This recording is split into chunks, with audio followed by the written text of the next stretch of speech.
એસપીજીના સ્નેહ મિલન કાર્યક્રમમાં ઉર્જા મંત્રીનું નિવેદન સામે આવ્યું। ઉર્જા મંત્રી ઋષિકેશ પટેલનું નિવેદન। પાટીદાર સમાજના લોકો સીએમને મળવા આવ્યા હતા। અન્ય સમાજના લોકો પણ સીએમને મળવા આવ્યા હતા।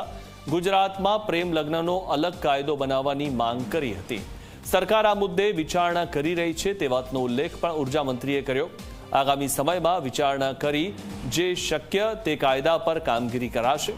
ઉલ્લેખનીય છે કે કલોલ ખાતે સરદાર પટેલ ગ્રુપ દ્વારા સ્નેહ મિલન કાર્યક્રમ યોજવામાં આવ્યો હતો અને આ કાર્યક્રમમાં પૂર્વ નાયબ મુખ્યમંત્રી નીતિન પટેલે વિપક્ષને આડે હાથ લીધા હતા।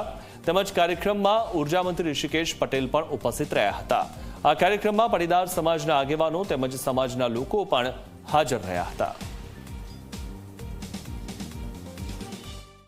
સરકારની અંદર બધા આગેવાનો અને જે પ્રકારના બનાવો ગુજરાતમાં બનતા હતા એના કારણે દીકરીઓની ચિંતા કરવા માટે તમામ સમાજના લોકોએ ભેગા થઈ અને સરકારમાં રજૂ કરી હતી। અને એમાં પણ એસપીજી ગ્રુપના પણ આગેવાનો હતો, દિનેશભાઈ વામણિયા, આપણા ધમાભાઈ અને આખી ટીમ એમને રજૂઆત કરતા એ હર્ષભાઈ, કૌશિકભાઈ અને સીએમ સાહેબ સુધી ભૂપેન્દ્રભાઈ પટેલ સાહેબ સાથે એમને વાતચીત કરી છે અને જ્યાં શક્યતાઓ છે ત્યાં તમામમાં સુધારાઓ કરવાની ખાતરી પણ આપી છે, જેથી કરી આવતા સમયમાં દીકરીઓ જે સ્લીપિંગ એજના અને સ્લીપિંગ એજ સમય જે બનાવો બને છે એ પ્રમાણમાં ખૂબ ઘટી જાય એ પ્રકારની ખાતરી આપી છે। આગામી સમયમાં ખૂબ ઝડપથી એ સુધારા તરફ સરકાર આગળ વધી રહી છે।